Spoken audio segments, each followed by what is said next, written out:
başı oğlum балдарын окуттук.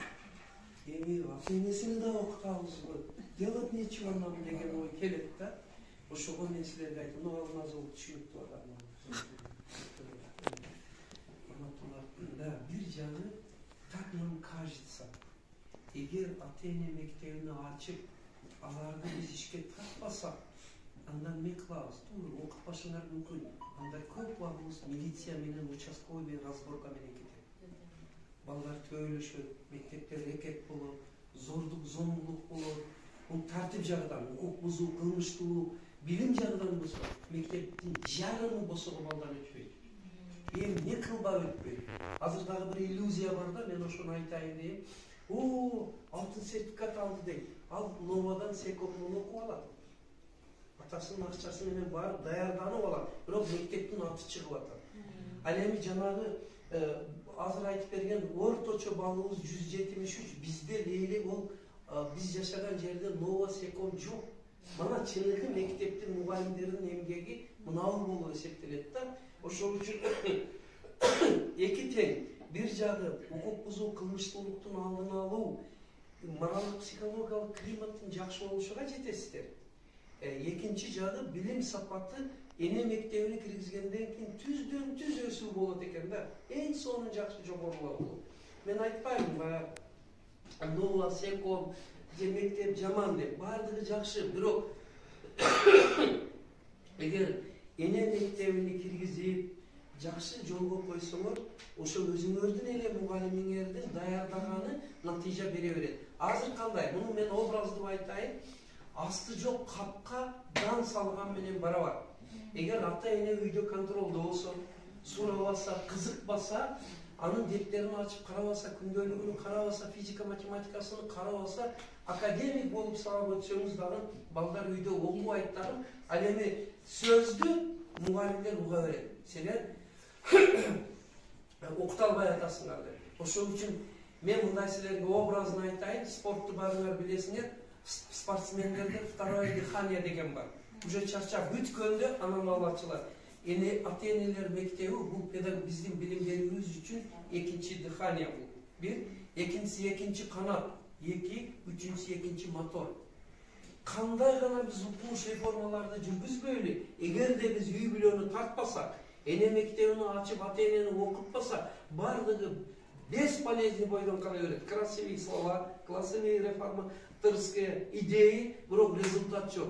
Мен муну 25 жылдык өзүбүздүн тажрыйбадан далилдедим. Калганыга мен дүйнөнүн 4-5 мамлекетиде болдум. Ошонун ичинде бүгүнкү күндө билим берүү боюнча прецедент берип жаткан Финляндия, Хельсинкини барып көрүп келдим. Прибалтика республика, Японияга барып суктанабы, Швейцарияга, ал жерде энелер, аталар окуйт экен.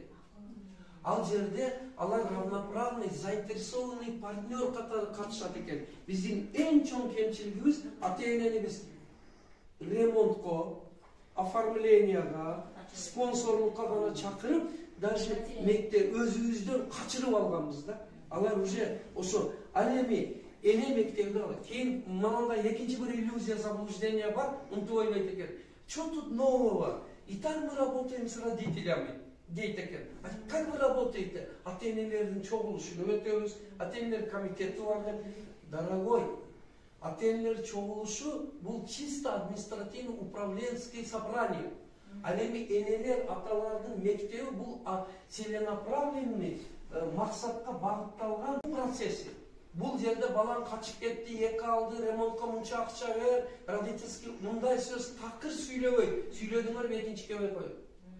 Ал жерде мына содержательный, мына ал жерде балдар бакчасынан баштап 1-11 класс, ар бир класстын өтө турган темасы, сааты, 1 саат теория, 1 саат практика. Астында амалияттык иш.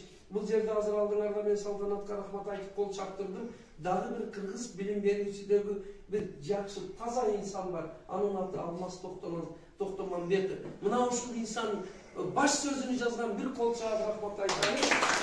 Мен сүйөт колдоп алып кеткен рахмат сизге. Мына программасы даяр, окуу китеби даяр. Эмне кереги? Анын үчүнчү бир кыйын нерселер ойлойм. Эч качан муну директор өтпөй. Директор общий собрание кылып баштап берет. Ар бир класс жетекчи өзү бир айда бир эле жолу болот. Мынаны көбі билбейт экен. Азыр бизде бая перегиб дегенде уже кээ бир мелер айтат экен, арабта өтөсүн. Это дискредитация инновационной идеи. Биздин ар кандай жаңылыгыбыз кагаз бюрократия, отчетомания, бумага творчество болгондон кийин ал токтоп калат. Эч кандай протоколдун, эч кандай отчеттун кереги жок. Мына программа барбы, мына китеби барбы? Мына ошондон дагы эме кылыңыздар, бир айда бир жолу эң сонун матенелер. Үчүн, төртүнчү бир иллюзия мындай болот экен.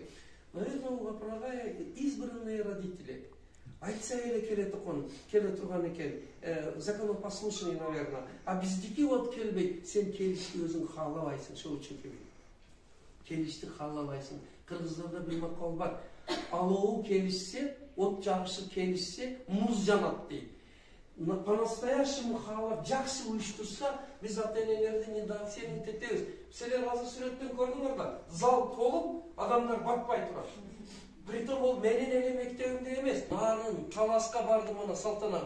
Ысык көл, кай жака барсак зал 400-500 адам кол чабуулар менен угуп атат. Давно пора шуну өтсө экен деп бар болгону биз ошону не умело өтүп, моралды окутуп, ал жерге чакырып алып, кашка жалгонун бийлетип, оформление кылып, ашыкча нерселер менен, шан шөкөт менен бир жолу өтөбүз, экинчиге энергия калбай калат да. Мен сиздерге айтам, проще жупуну иштеп үйрөнөлү, жөнөкөй тил менен, азыр силер менен өтүп аткандай эле жөнөкөй кылып өтсө жакшы болот. Эми ар бир класстын класс жетекчиси мына программа менен китеби бар, өзү эле өтүп коет бир айга бир жолу. Кийинкиси, эне мектеби өтө баштагандан бери баштап билим сапаты өзүдөн өзү жакшылап, анткени энелер, мен жооптуу экенмин, апке келе бери. Беттерин кана, үй тапшырма кана, нече саат даярдайсың? Бул жерде бардыгынын нормативи бар. Кайсы класс нече саат сабак даярдаш керек? Математиканы кандай керек, физиканы кандай, башка бардыгы бар. А үйдөн контрол болгондон кийин балдар уже окуй баштайт да.